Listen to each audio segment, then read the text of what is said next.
More than 100,000 people are still without power in the Delaware and Lehigh valleys. Dozens of flights already delayed. Boy, a bunch were canceled yesterday afternoon and evening. Steve, where are you? Are you still in Glen Mills? Yeah, and I went past the airport and I went on the website. That's probably hundreds of flights, because when I went down there, there were more flights canceled and delayed than just on time. It didn't even look like anything was on time. And if it says it's on time, half the time it's not. And you can understand why. They wouldn't let planes land last night. So if a plane ever got to Philly, it's not leaving Philly this morning. And that just caused the domino effect. And I can only imagine the scene at the airport. It must be horrendous. And those flights are all going to get canceled today because they didn't get here. So that's like a triple backup. And good luck booking on your next flight, because if you haven't been on a plane lately, I haven't seen an empty seat on an airplane in a long, long time. That's one worry. Well, then maybe that's the less of a worry than the folks here in Glen Mills. And we now have sunrise.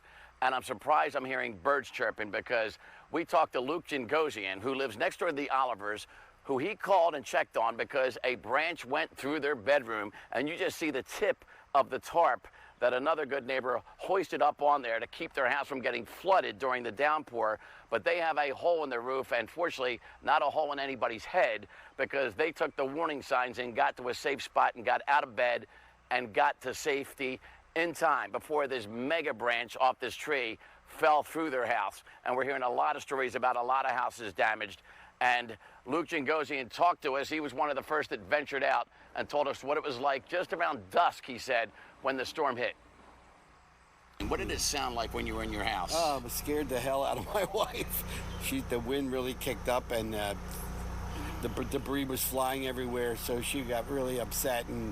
But she wanted to go in the basement, so she ran into the basement for a while just to be safe. Well, she's smart. Did you get the tornado warning blaring your phones? You know, I heard it, but I didn't realize what it was. And she said, yeah, it was a tornado. I mean, I didn't realize it was that. And you were talking to your retired neighbors next door, the Olivers. Yeah. What happened to them, first of all? Well, she called and told me that something went through their roof over there. I went over there, but it was a bad storm at the time, so I didn't go over and do anything. I'll check with them later. They're older fellas and girls like us, so we all stick together around here. But she said she had a tree through her bedroom. That's what she said. Something went through her bedroom. So I'm not. Yeah, I haven't been there yet. I ventured in her backyard. They've got big branches, and the bark is ripped off them, which sounds like twisting winds. Yeah. And there's pieces, like this big branch was snapped into multiple pieces, yeah, 8 like inch, it was flying in the air. 6, 8-inch branches are down everywhere. All right, so we're getting a little bit of sunrise. And I can... All right, so here is a typical branch on the power lines, and so that is why a lot of people don't have power, because there's scenes like this, and the power lines further down the street are in the street, and we're looking at vehicles go by us they're driving over down lines, and there's one line that's across the street, and a big flatbed just went by, so I guess he could see and duck under there in time. But everybody seems to have a generator here, and Luke told us they got generators because they had power out a few summers ago, and when you're in the retirement and you're older and this hot muggy air hits you because you have power out for days and days, you get a generator as your next purchase. And so that's why you hear the hum of generators throughout this neighborhood here. And Alex, Mike, Luke's a good dude. He checked on all his neighbors, but the sad part is he had 14 bird houses, and they're all down, and they all have nests and little chicklets in them, and he is worried about the lives of all those birds. It would be great to have a naturalist come out here and help him save all those birds. But this was a guy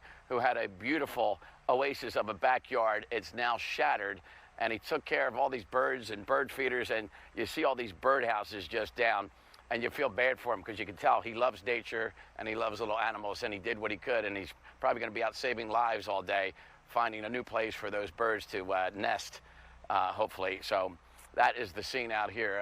But you know what? No humans hurt so far as we can tell, and that is a real miracle when you look at the damage around here. Yeah. It looks like that all over the place.